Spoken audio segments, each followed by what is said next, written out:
Mesdames et messieurs, bienvenue à l'émission Rendez-vous. Cette semaine, 3 invités. En dernier lieu, on reçoit l'entreprise Miel de la Garde de Prévost. Il y a la municipalité aussi de Sainte-Marguerite-du-Lac-Masson qui offre une programmation hivernale au mois de février à ses résidents et aux visiteurs. Et tout d'abord, le mois de février, c'est l'occasion de se lancer un défi peut-être pour opter pour la sobriété dans le cadre du mois de sans alcool. Et pour en parler davantage, nous avons invité Éliane Gagnon, qui est actrice, autrice, conférencière et fondatrice de Sober Lab. Merci d'avoir accepté notre invitation. Ça me fait plaisir. Merci d'avoir pensé à moi. Ça fait plaisir. Donc, on va commencer par présenter brièvement Sober Lab aux gens qui ne connaissent pas le concept. Absolument. Sober Lab, c'est une entreprise à vocation sociale qui a pour mission de faire rayonner la culture de la sobriété à travers toutes sortes d'initiatives. Puis aussi, on a maintenant une auberge où on accueille des gens pour le maintien de la sobriété, c'est-à-dire une personne qui aurait eu des épreuves liées à la dépendance, qui a besoin d'un espèce de pont après la thérapie ou pour aider son rétablissement, est bienvenue chez nous à l'auberge à Sainte-Adèle, la station Sober Lab. Et donc, c'est pas un centre de thérapie, là. C'est pas ça du tout, c'est après. Après. On est vraiment dans le maintien. Dans le fond, quand on arrête de consommer, souvent, si on reste dans les mêmes patterns, les mêmes habitudes de vie, le même cercle social, bien, les chances qu'on retombe sont grandes. Donc, la sobriété durable et surtout la sobriété heureuse, elle est difficile à atteindre. On parle de sobriété émotive. J'aime ça en parler parce que l'arrêt de substance, c'est une chose, mais être heureux à jeun, c'en est une autre. T'sais, parce que des fois, il y a des émotions avec lesquelles on ne veut pas confronter. Exactement. Bien, en fait, si on boit puis qu'on s'engourdit au point de perdre la carte, par exemple, il y a probablement quelque chose qu'on gèle. C'est ça.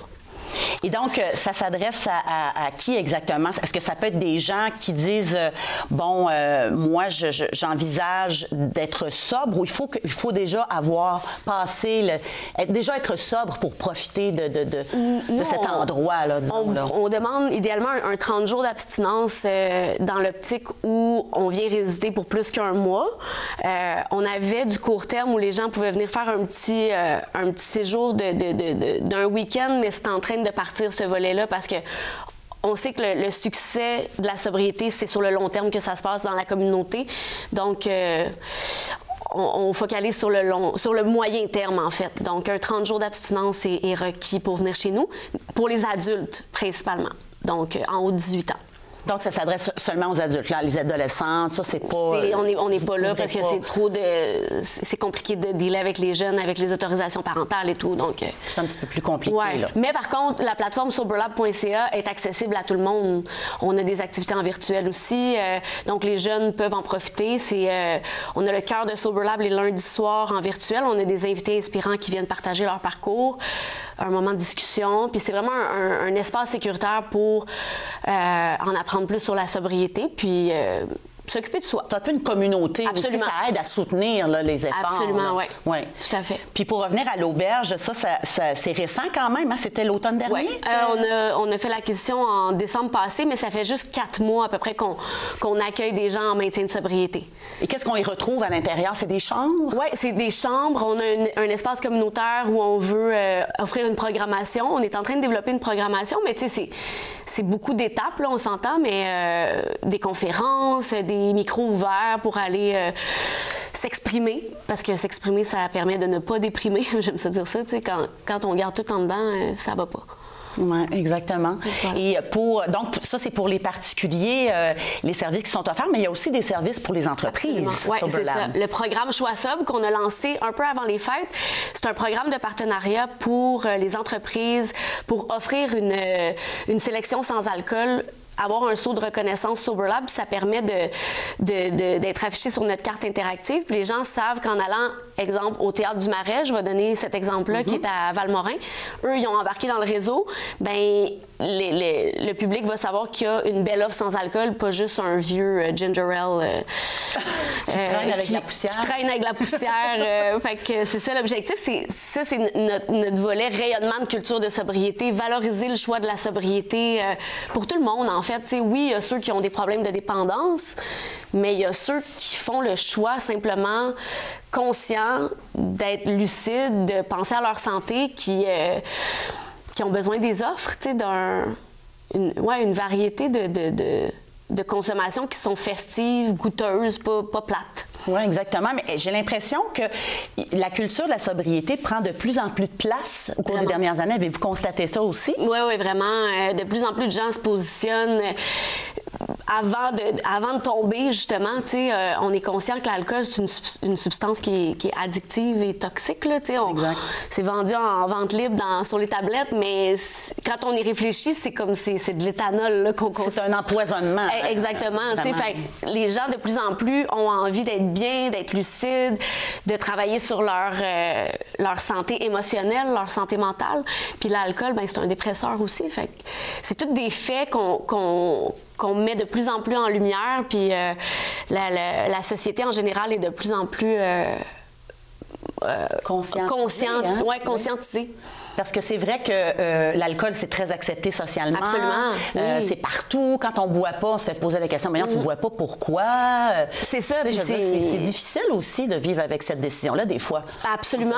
C'est exactement pourquoi on a parti Choix Sobre. On disait, on n'a pas besoin de questionner le choix de la sobriété. Ça devrait être valorisé, encouragé. Puis moi, je rêve que dans plusieurs années, on demande pourquoi tu bois plutôt que pourquoi tu bois pas. Peut-être que ça va en venir à ça se peut, mais je pense pas qu'on va démoniser l'alcool comme on l'a fait avec la cigarette, mais on s'en va vers ça tranquillement, là. C'est possible. Ouais. Oui. Mais moi, je veux rendre ça cool. L'objectif avec Sober Lab, c'est que ce soit le fun, tu sais, pas je me prive de quelque chose. Oui, exactement, puis pas punitif. On a l'impression de se punir parce qu'on consomme pas. Non, au contraire, là, c'est comme on se célèbre, en fait. Là.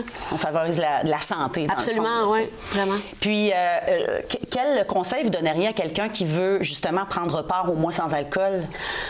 De se lancer, de pas trop réfléchir, de juste comme le faire, c'est une journée à la fois, se trouver des petits trucs pour pallier. Si on est des consommateurs de semaine, ben peut-être se trouver un breuvage qu'on aime différent de la bouteille de vin ou c'est ça, fait que de trouver quelque chose qu'on aime, de s'entourer, d'avoir une communauté, de joindre la communauté soberlab.ca,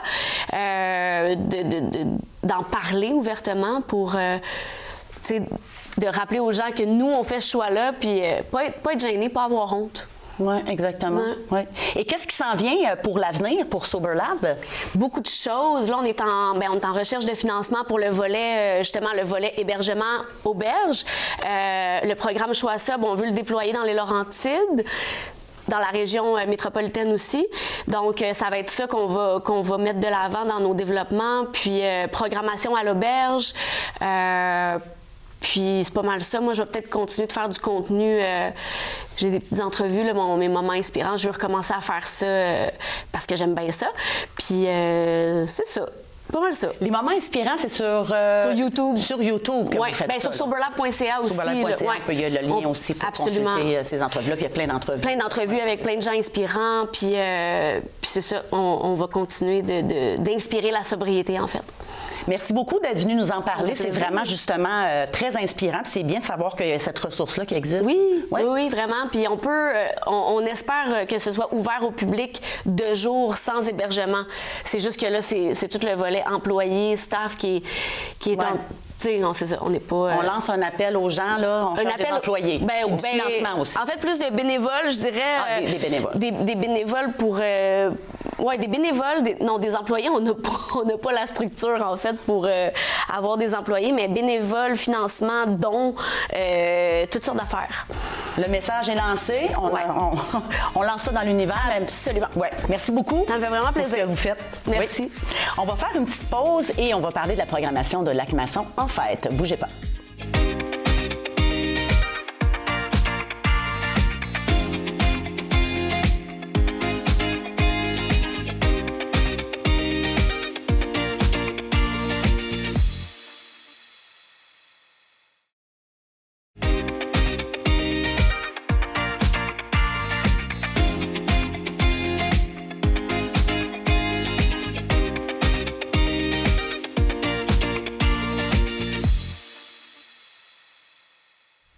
La municipalité de Sainte-Marguerite-du-Lac-Masson est une municipalité qui vaut le détour, autant par ses paysages que ses activités hivernales.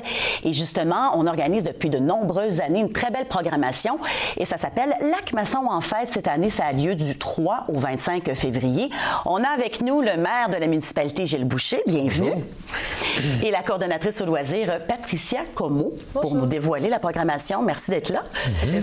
Donc, on fait une très belle programmation tout le mois de février, c'est ça, les samedis et dimanches pour la population. Mais est-ce que les visiteurs de l'extérieur sont aussi bienvenus pour ces activités-là? Tout à fait. Surtout.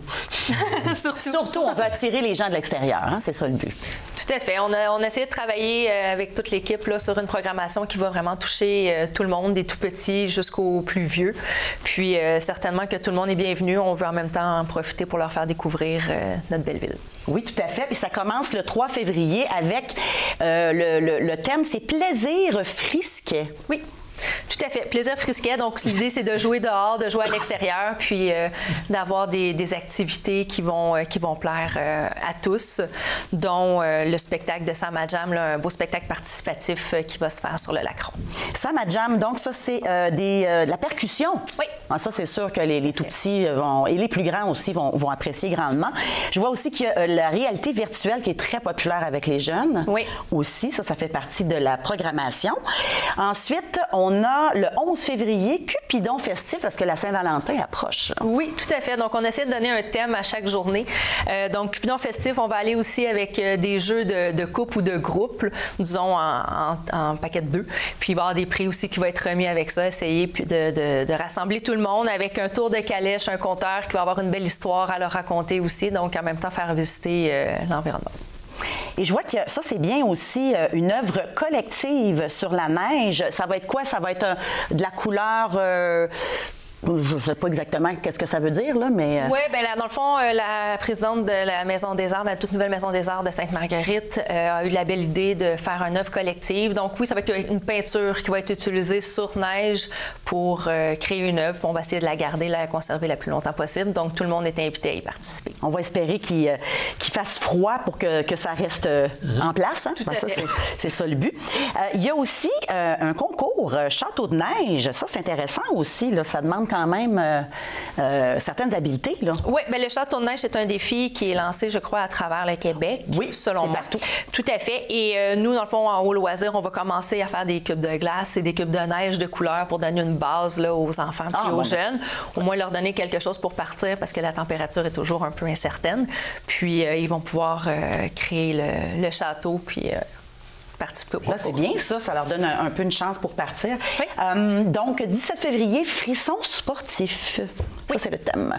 Frisson sportif. Donc, on va vraiment dans une journée qui est plus active. De là, on a une course extrême. Il va y avoir le c'est ça, mais c'est quoi course extrême? Ça veut dire quoi? Course extrême, c'est en partenariat avec une compagnie qui s'appelle 45 degrés Nord. Okay. Donc, c'est des obstacles. C'est un peu une course à obstacles. Et on demande aux jeunes qui veulent venir patiner de façon costumée. Donc, on amène aussi un petit côté festif à tout ça. Donc, course extrême, ça va être pour tous les âges aussi. Le bal costumé, ballon-ballet, il va y avoir une démonstration et un atelier aussi de cerf-volant. Oh, cerf-volant aussi. Bien, c'est vrai qu'on peut faire ça l'hiver, pourquoi pas. Et 25 février, tropique givré. Donc là, ça va être un peu... ça va nous rappeler un peu le sud. Tout à fait. C'est ça le but. Tout à fait. Ça va tout à fait aussi dans le même sens que le spectacle de clôture qu'on offre, qui est avec Matt Laurent et Lucky Luke. Donc, on revisite avec lui les plus grands succès, mais avec des ukulélés. Donc, on tombe un peu dans la chaleur des tropiques, question de se réchauffer un peu en cette fin de février.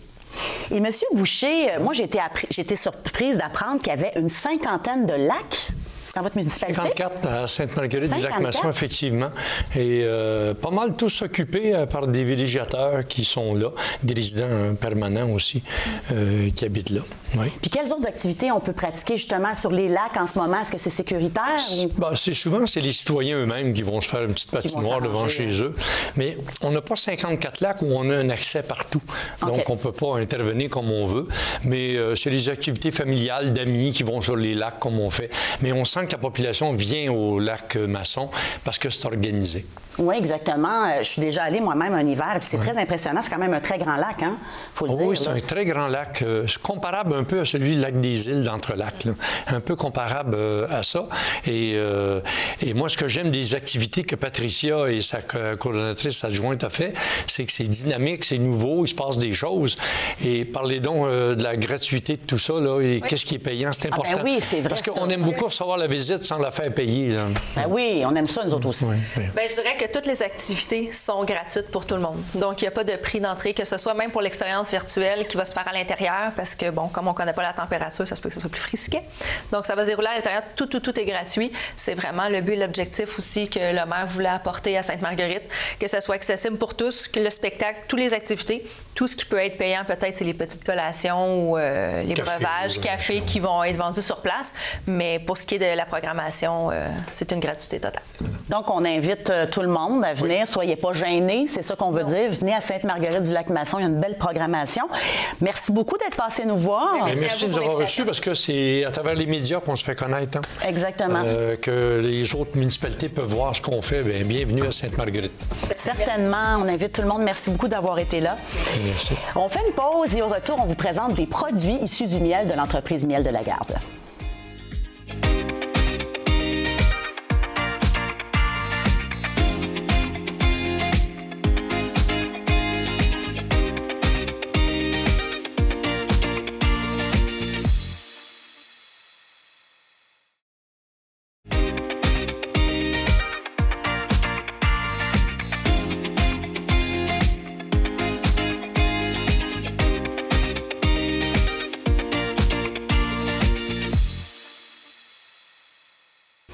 De retour à l'émission pour notre segment produits de la région. Nous avons invité l'entreprise Miel de la Garde de Prévost et nous allons donc présenter différents produits issus du miel qui sont fort utiles en tout temps, mais particulièrement l'hiver pour soigner différents problèmes.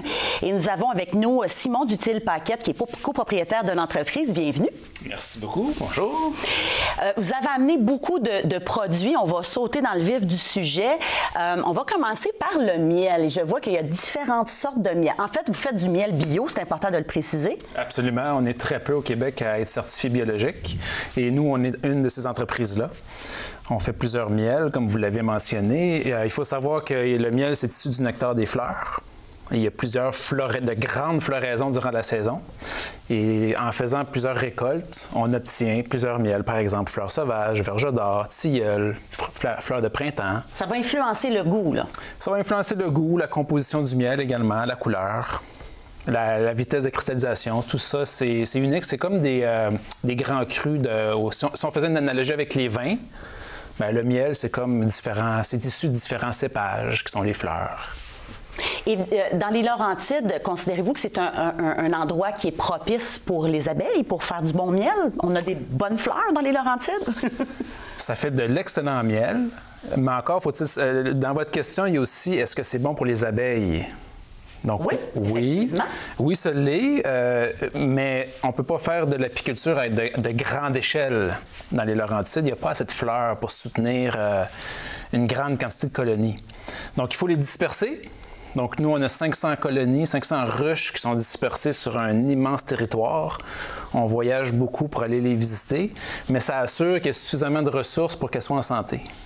OK. Et là, bon, on va présenter un petit peu là, ce que vous avez apporté parce qu'on voit ici miel brut, bio, le petit pot à la droite complètement. Oui, donc, ça veut dire quoi, ce miel brut? C'est une question qu'on se fait souvent poser. Alors, pour y répondre, c'est très simple. C'est un miel non filtré, récolté, extrait à froid et mis en pot le plus vite possible. Directement. Donc, Absolument. Si c'est pas filtré, qu'est-ce qu'on retrouve dedans, là, dans le fond? Là, on va avoir des plus grandes concentrations de pollen, propolis et de cire d'abeille. OK. Mais ça, c'est des bonnes choses. C'est des très bonnes choses. Qu'est-ce que ça amène comme propriété de consommer ces différents ingrédients-là? Si on les isole séparément, le pollen, c'est un composé floral très riche en protéines. C'est les seules protéines de la ruche. OK. Très riche aussi en vitamines et minéraux, antioxydants. Donc, c'est un aliment complet, en fait. Si on avait un aliment à amener sur une île déserte, ce serait le pollen d'abeille. Ah! Ah, ben ça, je savais pas. Ouais. Moi, j'aurais pensé à un steak, là, tu sais, quelque chose comme ça, mais... il va manquer un petit peu de vitamine dans le steak, je pense. Oui. Et ensuite de ça, la propolis, c'est un autre composé de la ruche. C'est une résine végétale que les abeilles prélèvent sur différents végétaux. Et c'est un antioxydant extrêmement puissant. Beaucoup de flavonoïdes et de polyphénols, tu sais, qu'on entend parler souvent dans le chocolat, dans les raisins, bon, dans les légumes en général. Mais les abeilles, il ne faut pas oublier que ça fait 40 à 60 millions d'années qu'elles existent. Disons qu'elles ont un petit peu plus de notions de pharmacopée que nous, plus d'expérience. Et la propolis, en grec, ça veut dire « devant la cité ». OK. Donc, les abeilles vont venir protéger leur ruche en colmatant les brèches grâce à la propolis. Nous, on récolte ça et on l'introduit dans différents produits sous forme brute, sous forme de teinture, sous forme également d'un mélange miel et propolis. Donc, antioxydant, comme je le mentionnais, mais également, c'est là où la propriété peut-être la plus intéressante, c'est que c'est un médicament naturel. OK. Oui, antiseptique. Donc, si on le consomme... Renommé. On le consomme, on peut le manger, mais est-ce qu'on peut l'appliquer aussi sur la peau? Ça peut être aussi un usage topique dans différents produits de soins corporels, effectivement. OK. C'est un usage qui est assez répandu. La gelée royale aussi entre dans la composition de différents produits de soins corporels. Et le troisième produit, la cire d'abeille, pour compléter là, pour le brut, là. Oui. Ça, c'est ce que les abeilles produisent pour construire leurs rayons. OK. Donc, les rayons... Okay. Oui, c'est les abeilles qui construisent ça en entier. Ils vont y loger le miel, évidemment, mais aussi le pollen et les larves. Ils élèvent leur progéniture dans la cire. Et lorsqu'on la consomme, bon, il n'y a pas vraiment d'éléments nutritifs dans la cire. Par contre, ça amène un goût cireux qui est très agréable.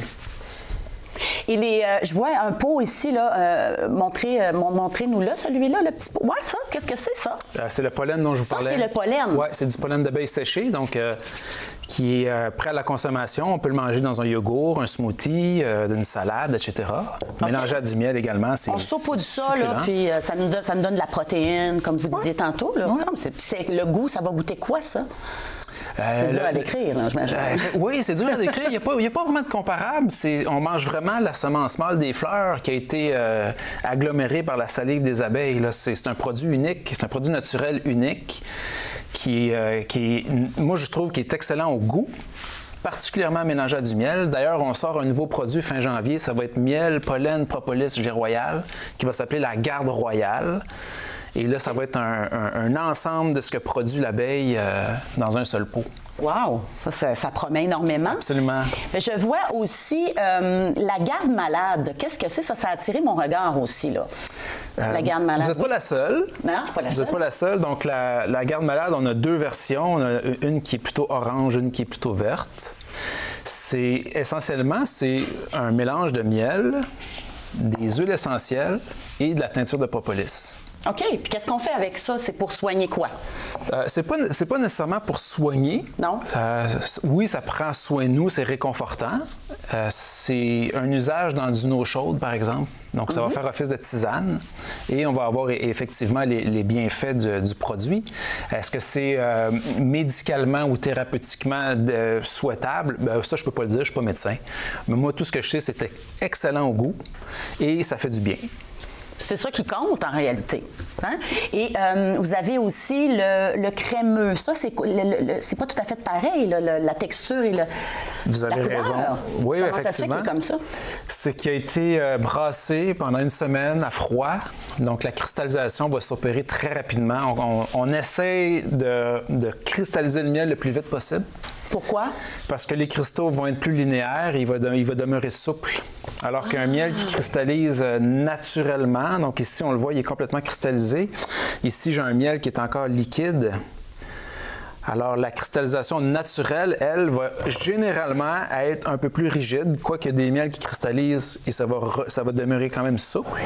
Donc, c'est facile après ça d'aller s'en servir, de l'étendre, de s'en servir pour des recettes. Ou les tartines. Ben exactement, directement, avec un petit peu de beurre. Là. Ah, ben ça. Très bon, très bon. J'ai faim. Et les autres produits que vous avez aussi, c'est quoi? Ici, à gauche, je vois propolis. Vous vendez la propolis seulement, aussi dans le petit pot noir ici. Oui, la propolis brute, comme on la retrouve dans la ruche. ruche qui peut être mâché. Donc, excellent pour les soins des gencives, par exemple, de la gorge. C'est intéressant. Oui. Très intéressant. Et on l'avale ensuite. On l'a en spray, la propolis, pour une application directement dans le fond de la gorge. Dans le fond de la gorge, pour les douleurs de gorge. OK? Oui. Maux de gorge, oui. Puis on a la teinture de propolis qui, elle, est un concentré de propolis brute qui a été extraite à l'alcool, ensuite filtrée. Et ça, c'est consommation orale essentiellement. OK. Puis ça, tout ça, c'est pour dans la gorge, c'est vraiment quand on a mal à la gorge, c'est pour les irritations, les maux de gorge? C'est pour le maintien d'une bonne santé. C'est un produit naturel pour le maintien d'une bonne santé. Et là, je paraphrase Santé Canada. Ah, OK, je comprends, oui. C'est parce que moi, j'ai souvent des problèmes de je parle à voix. C'est pour ça que je me demandais si c'était utile. Oui, absolument. La propolis, pour les gens qui utilisent beaucoup, ou les cordes vocales, c'est un outil de travail. Là. Effectivement. Oui, ça peut être bénéfique. Le miel aussi peut être bénéfique. Là. Effectivement. Parce que mon pharmacien, c'est ce qu'il m'avait dit. Aussi, puis on voit, bon, vous avez les chandelles. Oui, la cire d'abeille. Absolument, 100% cire d'abeille. Chandelles qui sont beaucoup plus durables que les chandelles en paraffine. Oui, OK. Ils durent beaucoup plus longtemps. Ça, c'est intéressant. Une des particularités. Oui. Et j'en profite pour parler de chandelles. Ça, c'est notre chandelle de l'Avent. Bon, oui, le temps des fêtes. On est un peu passé décembre, là, mais décembre va revenir. Oui. Fait que c'est une chandelle qu'on a conçue qui est un calendrier de l'Avent. On fait brûler à chaque jour de décembre un petit numéro. Ah, ça nous permet de patienter, ça nous permet de méditer, ça nous permet de prendre du temps avec ses proches, ça nous permet... La plupart de nos clients qui l'achètent nous donnent que des bons commentaires, ça donne un sens à leur mois de décembre, ça leur permet de tisser des liens avec des proches. Tu sais, on lâche le téléphone, là, puis on allume notre chandelle, puis on en profite. C'est déjà tout le temps qu'on a, c'est tellement intéressant. Merci beaucoup d'être venu nous voir. On invite les gens, puis si vous avez un site Internet, évidemment, boutique en ligne, mieldelagarde.com, une chaîne YouTube, une page Instagram. Vous êtes partout sur les réseaux sociaux. On essaye. C'est bien ça. Merci beaucoup. Plaisir. Puis bon succès pour la suite. C'est déjà tout pour l'émission Rendez-vous. J'espère que vous avez apprécié ce qu'on a présenté et on vous retrouve la semaine prochaine. D'ici là, portez-vous bien.